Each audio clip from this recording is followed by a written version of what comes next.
This is ELN Local News. Homeless in Burlington. We talk with one single mother trying to get back on her feet and the organization that's helping her do it. From Elon to the streets of Alabama, we go on a journey to Selma, where students march alongside civil rights leaders. On the prowl in the Tar Heel State, it's World Wildlife Week. Find out how these wildcats ended up just an hour down the road. Your campus, your news. Elon Local News starts right now.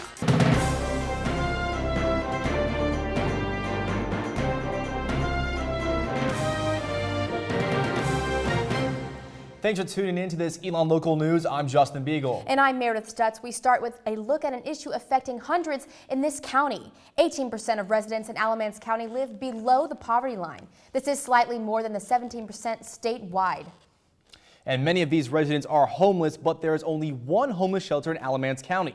That shelter is Allied Churches. Allied Churches says it's currently housing 57 residents, 6 of which are single mothers with children. Our Zora Stevenson went to Allied Churches to see how this organization helps those in need. And what's not. In my opinion, as long as there's more than one, we have a homeless problem in Alamance County. According to Kim Crawford, Executive Director of Allied Churches, single moms and their kids are the fastest growing homeless group in America. I have to do everything that I can to ensure her a good life. Janice Coble and her 2-year-old daughter Mamie are homeless in Alamance County. I just got to keep on pushing and keep on trying. There's no reason to give up. I have a child to take care of. In 2014, Allied Churches housed just under 500 people. But to Coble and her daughter, Allied Churches is home. This is where me and Mamie stay.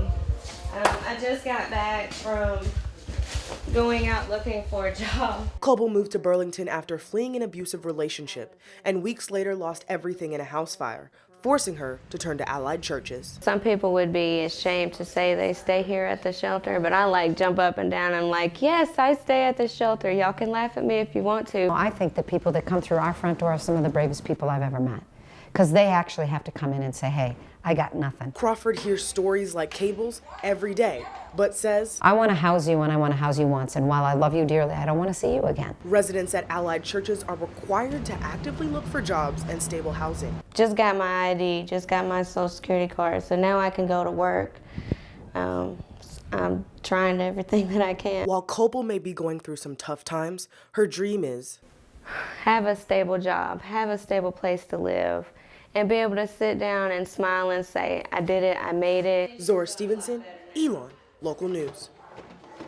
Allied Churches residents stay for an average of 45 days. Coble has been there since the beginning of February. The shelter says the best way to help support is give money. For more information on donating and volunteer opportunities, call 336-229-0881. North Carolina could be getting a new budget, and with it could come some changes to education funding. Our Paula Blanc is here with more. Paul. Thanks, Meredith. Governor Pat McCrory has proposed his new budget to the state legislature in Raleigh. The new proposal includes increased funding for North Carolina schools and raises teachers' pay. The plan includes the allocation of more than $200 million to North Carolina K-12 schools. This is a 2.8% increase in spending. The plan also increases teachers' starting salaries to at least $35,000 per year. At the collegiate level, the budget plans to fund critical updates to the college information system, the central data system used by all community colleges in the state. The budget also provides funding for community colleges to update equipment and technology. For more on what you can find in the new budget proposal, check out our website, elonlocalnews.com. Justin, back to you. Thanks, Paul. And it isn't just teachers getting a pay increase. The newly hired superintendent of Alamance Burlington School Systems will make more than $300,000 a year, $25,000 of which comes from Elon University. The school board voted to approve a salary of $245,000 a year for William Harrison, the former interim superintendent.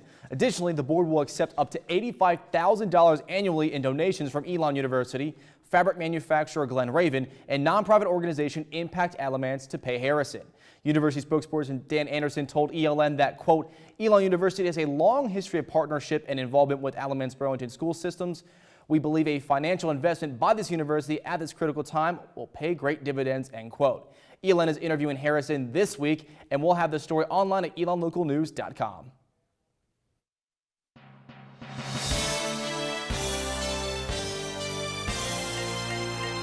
And now turning to something everyone is talking about, but not everyone fully understands. ISIS. You've heard the name, you know they're a terrorist group, but what else do you know? Here's the breakdown of some of the most important things you need to know about the extremist group in less than 2 minutes.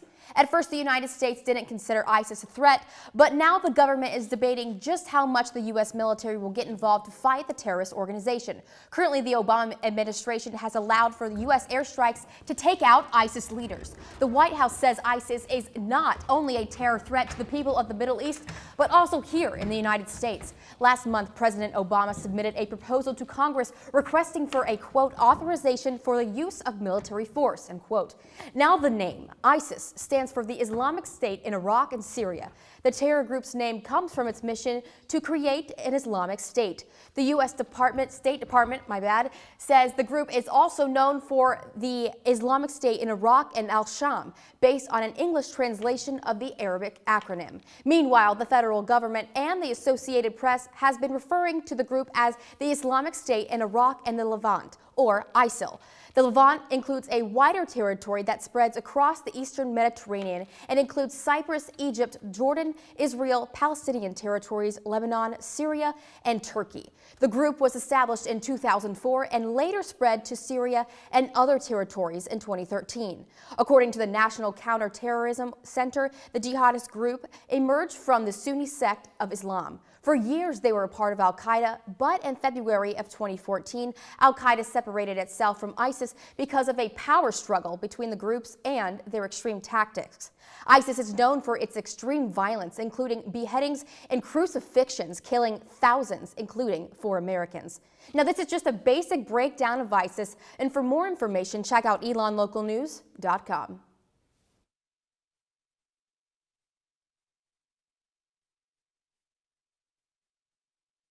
Not every day do ELN students become a part of national history. This weekend, our nation honored the 50th anniversary of Martin Luther King Jr.'s 50-mile march from Selma to Montgomery, Alabama.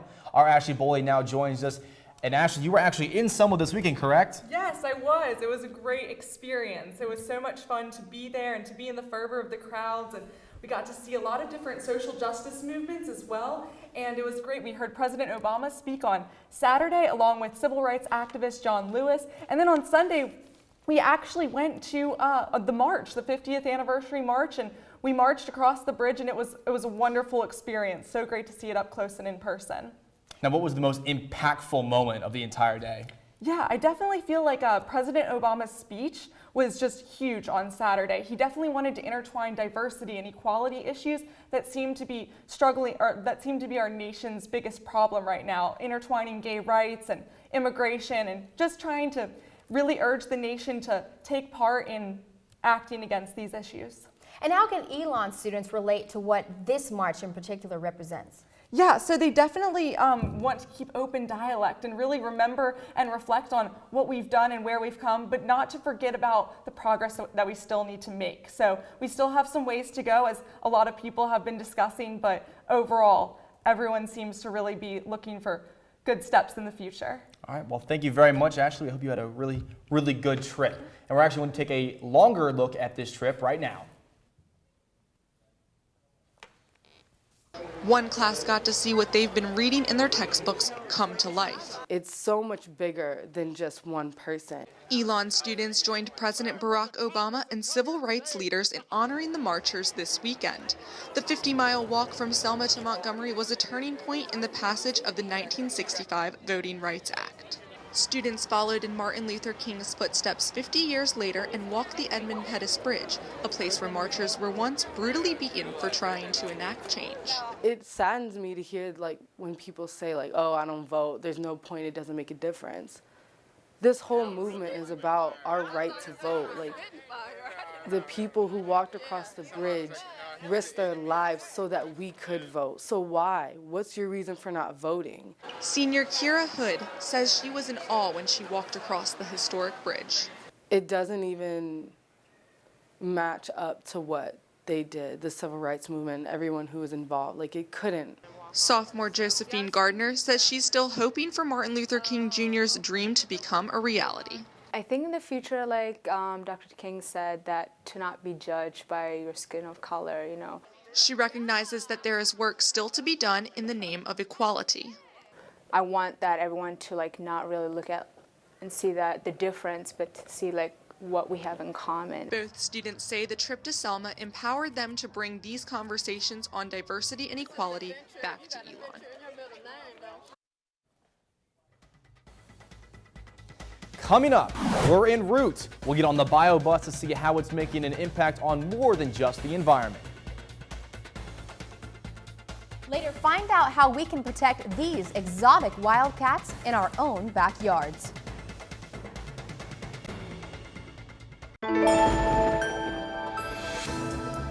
Welcome back to ELN. The 40-degree weather this last week seems to be long gone, with temperatures reaching the mid-60s today. But is that spring weather here to stay? Our Kaylee Tracy's outside at downtown Elon now with a look at the rest of the forecast for this week. Kaylee? Thanks, Justin. And if you didn't get a chance to soak up the sun and warm temps yesterday, well, you may have to wait a while with rain in the forecast for much of the week. Let's take a look at your Phoenix 5-day forecast. The rest of the night will remain mostly cloudy with a high of 64 degrees and a low of 47. Tomorrow, April isn't here yet, but the showers will be beginning the wet week. There's a 40% chance of rain with a low of 56 degrees and a high of 66 degrees. There's a chance for thunderstorms in the afternoon Wednesday with a high of 69 degrees and a low of 49. The rain doesn't go away Thursday, with temperatures dropping to a high of 54 degrees and a low of 40. And make sure you pile on the layers underneath of your rain jackets Friday, because it will be even colder and wetter with a high of 44 degrees and a low of 43. Saturday will be the last day of rain before the sun peaks out on Sunday, reaching a high of 56 degrees and a low of 44. Now, with all of this rain in the forecast, I know everyone loves splashing around in the puddles, but it can get a little messy out there. I spoke with Physical Plant today about their draining protocol, and they told me that puddles are a fact of life, but over the summer, they do replace bricks in sidewalks where rain seems to gather. With your Phoenix 5-day forecast, I'm Kaylee Tracy, and Meredith, back to you. Thanks, Kaylee. Just down the road, it was opening weekend for the Burlington City Park. The sunny and 70-degree weather had people lining up for activities, much different than last year's 40-degree opening weekend. The park hosts the historic carousel, as well as a train ride through the park and bumper boats. Even with cheap fares, assistant manager Brock Preston says this park brings in more revenue than other kinds of parks. Very good weekend. Wonderful turnout, actually. Seasons in the past, it being so close to out of the winter, it can be really, really bad weather. Compared to other parks that don't have this type of entertainment revenue, definitely major profit. The park also has tennis courts, athletic fields, and an aquatics facility for public use. Well, if you're putting off your work for a Netflix binge, you might stumble upon one of Elon's own. Lauren Adams, a 2004 Elon graduate, is now starring in Unbreakable Kimmy Schmidt, an original comedy series on Netflix. Unbreakable Kimmy Schmidt was created by Tina Fey, and Adams stars as Gretchen Chalker, a friend of the main character. Elon spoke with Adams over video chat, and she says majoring in music theater at Elon prepared her for her role. BioBus routes take students around campus to Target, Alamance Crossing, and the grocery store. But our Carissa parent took a route that many students aren't familiar with, but that many in Burlington depend on. A route less traveled, that is by students. It's free. It beats walking, and it takes you places where you need to go. The Coronado Center created a BioBus community loop in 2010 for both students and Burlington residents, helping those who don't have cars to get around, like resident Prince Blackwell. Some people can't afford gas money and everything, Not everybody's fortunate and everything. An initiative started to burst the Elon bubble has now become a service that community members depend on.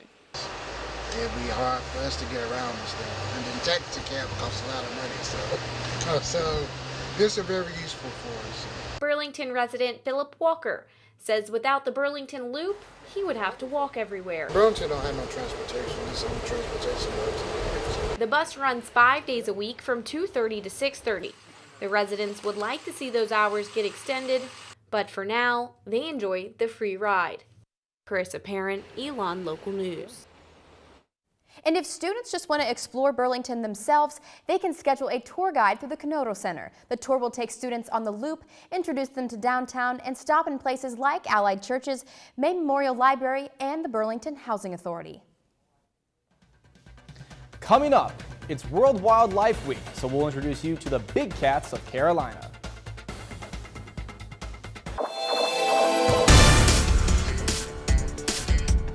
This is ELN Local News. Tomorrow, campus will celebrate its second annual ELN Day. ELN students, faculty, staff, and alumni from around the world are encouraged to celebrate this place we call home by spreading the word about ELN and donating to the school. Festivities include a global college coffee where alums will Skype in to join the fun, a senior toast, and a birthday party for ELN from 10 p.m. to 1 a.m. in Mosley. Tune in to our web exclusive tomorrow for more on ELN's big day.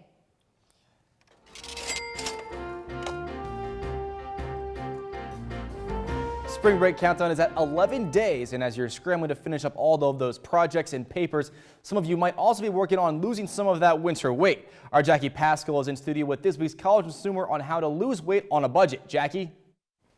Thanks, Justin. The gym is packed with students trying to shed some of those pounds before hitting the beach. Many students are forgetting some of the simple health rules, like extra weight won't just come off with exercise.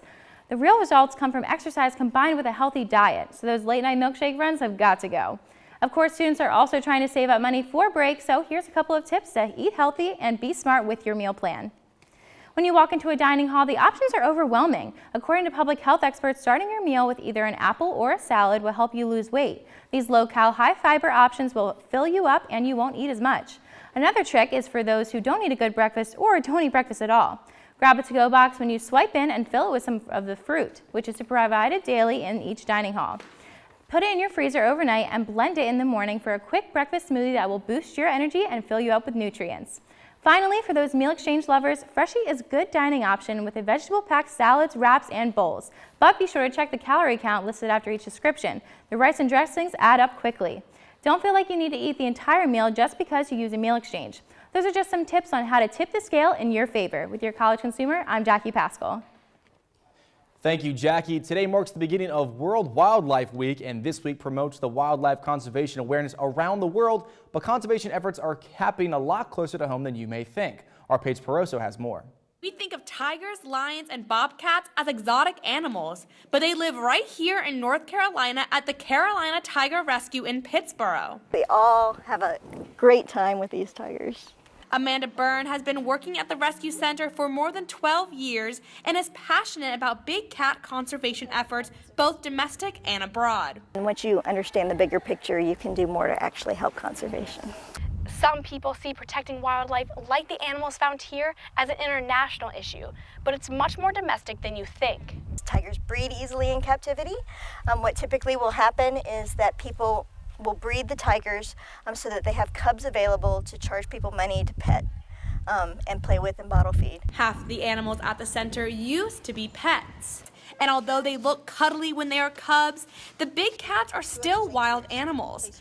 Well, conservative estimates say that there's probably at least 5,000 tigers kept in private ownership in the United States. But having a wild cat as a pet is completely legal in North Carolina.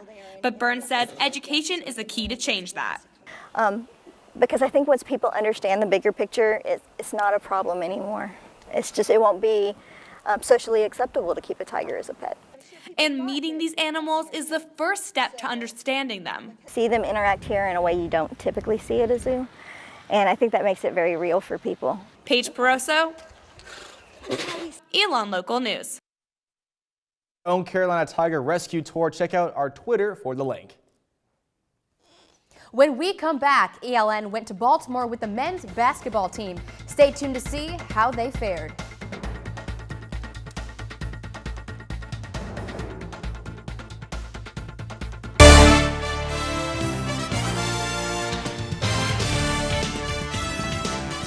The ELN men's basketball team headed to Baltimore for its first ever Colonial Athletic Association tournament. Our Andrew Feather was there and has a courtside view of the team's journey.